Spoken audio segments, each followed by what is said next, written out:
அனைவருக்கும் வணக்கம். இப்போ நம்ம எங்க நிற்கிறோம்னு பார்த்தீங்கன்னா, திருப்பூர்ல 33வது வார்டு ஆர்பி செந்தில்குமார் ஆளுங்கட்சி கவுன்சிலர் இருக்கக்கூடிய ஒரு அதிகாரத்தில் இருக்கக்கூடிய ஒரு பகுதியில் இப்படி குப்பை எரிஞ்சிட்டு இருக்கு.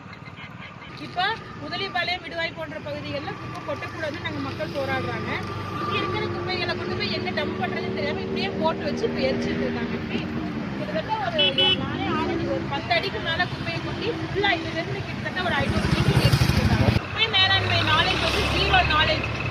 குப்பை வந்து எரிக்கணும், இல்லைன்னா கொண்டு போய் பாறைக்குழியில் கொட்டணும். ஆனால் இதை வந்து என்ன பண்ணலாம், இதுக்கு மேலாண்மை ரீசைக்கிளிங் பண்ணுறதுக்கு இல்லை எம்சி சென்டரில் போடுறதுக்கு இது எப்படி கழிவுகளை குப்பையில் தனித்தனியாக பிரித்து தரம் பிரித்து கொண்டு போய் கொட்டலான்ற எந்த விதமான அடிப்படை அறிவும் இல்லாத ஜீரோ நாலேஜ் இருக்கக்கூடிய ஒரு மேயர் இதை பதவியில் இருக்காங்க திருப்பூர் மாநகராட்சியிலங்கிறதுல தான் ஒரு பேரவலோ. இதுக்கு 60 வார்டு மேயர் கவுன்சிலரும் துணை போறாங்கிறது தான் இன்னும் ஒரு அழகு சேர்க்கக்கூடிய ஒரு விடயமா இருக்கு.